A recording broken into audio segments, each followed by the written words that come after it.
Hello everyone, welcome back. Thank you for joining me. We are looking at some brands who really messed up. Some of these are outrageous. Like I can't even believe a team of people did this stuff. I love making these kind of videos because I love learning what I can about any kind of beauty brand or beauty empire. So we're going to be looking at some brands that made really stupid mistakes, to put it politely. Before we get into that, do consider subscribing, give this video a thumbs up, and leave a comment. If you don't know what to comment, just leave algorithm or some random word, some random emoji. Whatever. Okay, let's get into it and let's start with our first brand. So there's a brand called Wycon Cosmetics. Wycon? I'm not sure that's definitely how you pronounce it, but it's an Italian beauty brand. That's probably why I've never heard of them here in the UK, even though we are quite close to them. They released a set of 30 semi-permanent gel nail polishes, and they ranged from loads of different colors and from light to dark. The choices they made for the names was we'll touch on it later. I want to touch on the darkest shade that they made. They decided to call this shade Thick as an N-word. This is the name that this brand gave this nail polish. That's what they put out into the world. That's what a team of people decided to call it, right? Now, absolutely, people were pissed off and outraged. It's like, why would you come out with a nail polish color and call it this? Like, it's so ridiculous. It's so stupid. What is going on in your brains? One tweet in particular, I find this really fascinating, from Kaya Nova. In this age, triggering Black Twitter is the new creative digital marketing. I just want you to know they are purposely exploiting our anger for press. I totally believe it, 100%. And I say that, is the video out yet? One thing I've learned from doing these deep dives into brands and things like that, why do they all have a moment of racism and an apology? What is it about the drama of angering Black people, the naivety, the racism, that makes it, I don't understand, it's baffling to me. But I 100% agree with that tweet. It has been so consistent from many different brands that at this point it has to be some kind of tactic. It has to be. And then you have influencers with brands who also do the same thing. So Wycon's response to it is even more confusing and even more baffling, right? It's so weird. Their first response, I don't think they realized people were angry, because their first response was like, yeah, we made up names, we know they're super crazy. So you've made people angry because you've been racist. And your response is, yeah, we're crazy like that. Like, no, you don't get it. People are pissed off and people hate you. So the brand then realized they had messed up further, angered even more people by not apologizing, not seeing what they had done in terms of a situation, and then released an apology, if we can call it that. They said, we're sorry that this post has triggered these type of reactions. Every color from our Gel On collection is inspired with a cheerful attitude and a pinch of naivety. Not a pinch of naivety, a whole lot of racism, I think is what you're confusing there, by famous song titles. So they're saying that all these nail polishes are named after titles, many of which derive from the landscape of hip hop. For example, Drop It Like It's Hot by Snoop Dogg, Bootylicious by Beyonce, which is technically Destiny's Child, so we know this brand, I don't know anything though. Candy Shop by 50 Cent, Lollipop, Lady Marmalade, etc. The reference here, Thick N-word by D-Bangs, Wycon is the brand for everybody. Hashtag nobody excluded is our motto, and we didn't mean to offend anybody. This is not an apology. This is a reasoning and an excuse. We didn't mean to offend anybody isn't an apology. We're sorry this post has triggered these type of reactions isn't an apology. You have not apologized for upsetting a whole group of people and also upsetting anybody who saw this. Like, it's crazy. It's so ridiculous. So there's a whole article, this is how I came across the situation, by Sonali Kokra. I'll link it below, right? And they very rightly say, sometimes brands do things that can make anyone with basic degree of common sense exactly shake their head vigorously in disagreement and horror. So we wonder how they managed to get past all these suits with fancy marketing degrees and hefty paychecks. Yes, exactly. Perhaps Wycon would do well to borrow a leaf out of H&M's book and hire a diversity and inclusion global head, 100%. Anyone who sat in that boardroom Boardroom, is that where people do things? I don't know. And decided, you know, yeah, this is a great name for the nail polish. Let's do it. Is a fucking moron. I'm sorry, but you shouldn't have a job. They shouldn't have a job publicly naming products that go out into the public. At all. I mean, you're shit at your job, sorry. Okay, let's move on to Benefit. Benefit upset a lot of people in 2015 when they decided it'll be a good idea to kind of like join this hashtag on Twitter, right? So when a hashtag is going popular, trending on Twitter, people tend to use that hashtag in their tweets and join in whatever it is. So it could be like, show us your best hashtag lip gloss, and people were like, best hashtag lip gloss is, you know, this. So Benefit decided to join in one of these. However, the hashtag was this: make a movie fatty. So this was a fat shaming hashtag. It was a really horrible trend, basically. It's really like, I mean, okay, let me just tell you, it was a really horrible trend. So Benefit took part in that. They took some movie names and changed them into like, make a movie a fatty hashtag, including 13 going on 30 stone, friends with Benefat, and legally bulge. So but they didn't stop there. So after someone tweeted at them and was like, this is kind of actually a little bit offensive, you're gonna offend people, let's not do this, like trying to pop them straight, Benefit replied, right? Their response was, hey Benny babes, which is horrible nickname for anything. We're only having a little bit of fun.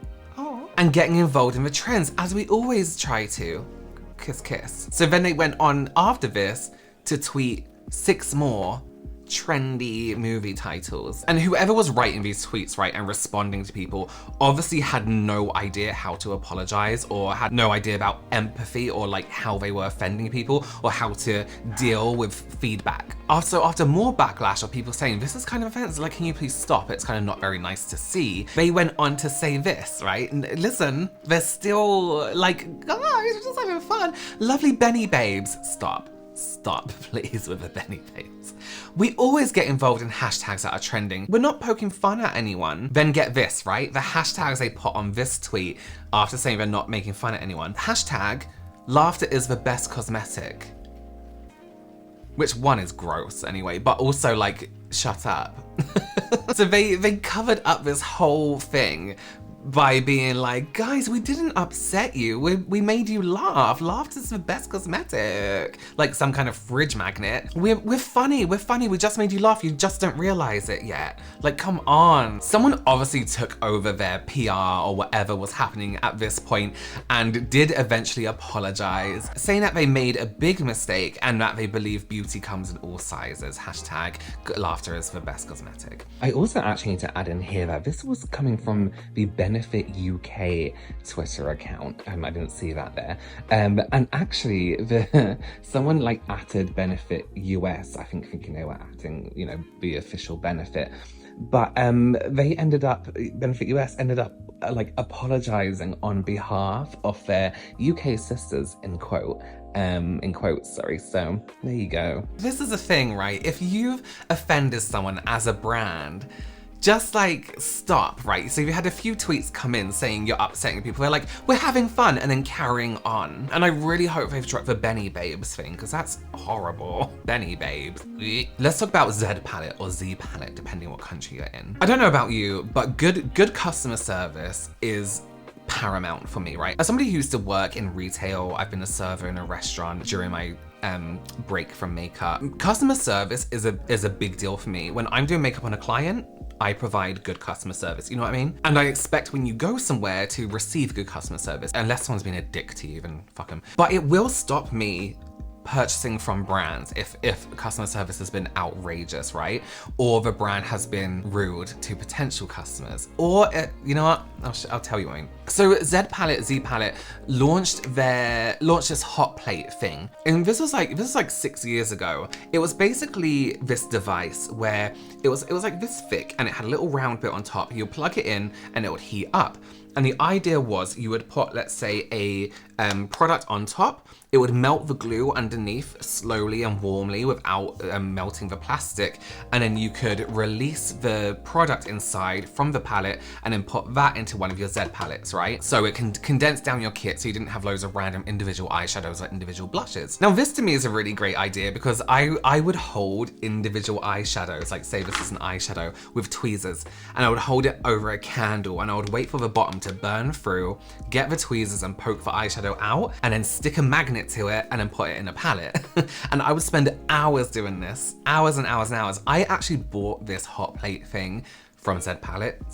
It was American, so I had it shipped from America. Me not at the time realizing the whole voltage situation, I plugged it in and it blew up. So I couldn't use it because the voltage was different. I didn't get a converter or anything. I just used a, you know, when you plug it in and it changes the plug, not the voltage. But for people who would depotted eyeshadows often, I thought it was a really good idea, but people, you'll see what people said. So Trend Mood announced this product, as they do on Instagram, was like, you know, this is the new, what do they call it? I can't remember. We'll call it the hot plate. And you know, as you expect on Trend Mood, people have opinions. As a brand, when you release something, I don't think everyone is gonna like everything automatically. People are gonna say shit about your brand, let's be real. And you can't expect everyone to like it, but you're a successful brand already. You have people that like your product. People's response to this was like, oh, so they're selling us a hot plate for a really hiked up price. However, this didn't sit well with the owner of Z Palette at the time. They took to Instagram on the Z Palette account, Z Palette. I can't even remember what we say in England anymore. Z Palette, right? Yes. And they took these opinions